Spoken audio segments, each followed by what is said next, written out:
Mary Fowler finally confirms pregnancy rumors, while Nathan Cleary welcomes fatherhood.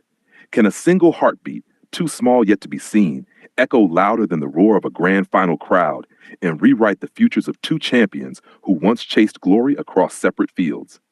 The Sydney spring of 2025 unfurled in soft pastels, jacarandas painting the streets of Coogee in lavender haze, as Mary Fowler stepped from the shadows of speculation into the gentle light of truth. In the quiet sanctuary of their Bronte home, where ocean breezes carried the scent of salt and promise, she held Nathan Cleary's hand over the faint curve beneath her Matildas training tee, the ultrasound image between them glowing like a secret sunrise. Please like, share, and subscribe for more Sport Talk content. Nathan, fresh from Penrith's premiership defense, had returned from the mountains with the Proven Summons trophy still warm from victory, but nothing in his decorated career prepared him for the moment. Mary placed his palm against the whisper of life they had created. The world outside buzzed with rumors, paparazzi lenses trained on her loose-fitting kits, fan forums dissecting every sideline glance, but inside, time slowed to the rhythm of a new beginning. Their love had always been a bridge between codes, a quiet rebellion against the silos of rugby league and football, forged in late-night texts during European winters and Sydney summers. Now, that bridge carried them toward a shared horizon, one where cleats and boots would make way for tiny footsteps.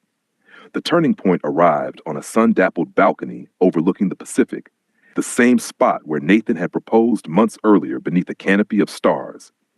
Mary, usually guarded with her emotions in public, turned to him with eyes that held both fear and fire. "It's real, Nathan," she whispered, the ultrasound fluttering in the breeze like a white flag of surrender to joy. "We're going to be parents." He knelt, not in proposal this time, but in reverence, pressing his forehead to her stomach, as if listening for the future. The ocean crashed below, indifferent and eternal, while above them gulls wheeled in celebration. In that instant, the weight of grand finals and World Cup dreams dissolved into something purer, the primal awe of creation. Mary's voice broke the silence, soft but steady. "I was scared it would change everything, my body, my career, us. But feeling this little kick, it's like scoring the winning goal and realizing the game was never the point." Nathan's tears fell unchecked, the halfback who orchestrated miracles on the field, now undone by the miracle in his arms. Their families arrived later that evening, Narelle's absence a tender ache Mary carried like a pendant, but the room filled with the warmth of new grandparents-to-be. Nathan's mother, Beck, held the ultrasound to the light, tracing the outline with a finger that trembled. "Your dad would have been over the moon," she said, and the room held the truth of legacies passed like batons.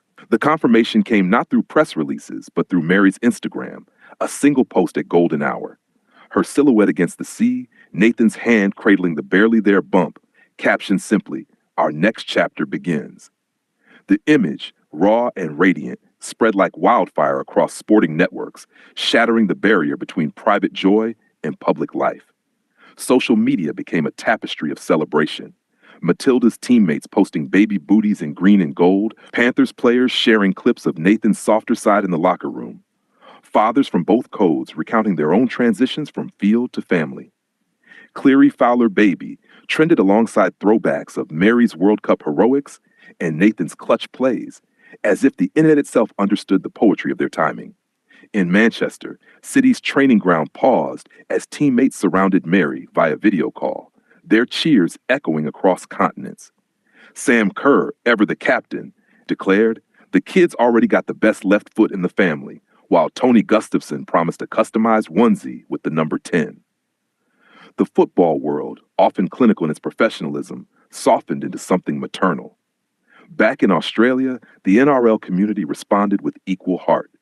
Penrith's clubhouse became a shrine of tiny jerseys, each player signing a miniature Panthers kit for the nursery. Jerome Luai, Nathan's on-field brother, organized a secret baby shower disguised as a strategy session, complete with diapers hidden in playbooks and a cake shaped like the premiership trophy. Reflection settles like morning light through the nursery window, where Mary now stands at dawn, hand on her growing belly, watching Nathan assemble a cot with the same focus he brings to game plans. This child, conceived in the intersection of triumph and tenderness, becomes a living testament to the lives athletes build beyond the spotlight. Fatherhood for Nathan is not a detour, but a destination, a chance to coach not just plays, but presence, to teach a child that strength lies in vulnerability, that the greatest tackles are the ones that protect rather than punish. He speaks of learning patience from Mary's quiet courage, of understanding that leadership begins at home. Mary's journey through pregnancy redefines resilience for a generation of female athletes. Her choice to continue training, to play until the doctors advise otherwise, challenges the old narratives that motherhood ends careers. In her, young girls see that goals can be scored with a baby on board, that the pitch expands to include prams and play dates. The cultural resonance runs deep in Australia's sporting psyche, where the Cleary-Fowler union bridges not just codes, but generations. Indigenous and Irish heritage will blend in this child's veins, a microcosm of the nation's multicultural heartbeat, raised on stories of Darwin dust and Penrith pride. Sportsmanship finds new meaning in the couple's grace under scrutiny. Nathan shielding Mary from intrusive lenses with the same instinct he uses to protect the try line, Mary answering questions about due dates with the poise of a penalty taker. Their love becomes a masterclass in partnership, showing that true victory is shared. Legacy for these two was once measured in silverware and statistics. Now it will be counted in lullabies and first steps, in the way their child might one day kick a ball or chase a dream, knowing their parents chose family without abandoning ambition. The nursery walls, painted soft blue like the Sydney sky, hold space for both a Matildas jersey and a Panthers claw. Mary's own words came in a letter to her unborn child, shared in a magazine feature. "You weren't planned, but you were always wanted. Your dad and I learned to run before we walked. Now we'll learn to walk slowly, to savor the ordinary miracles.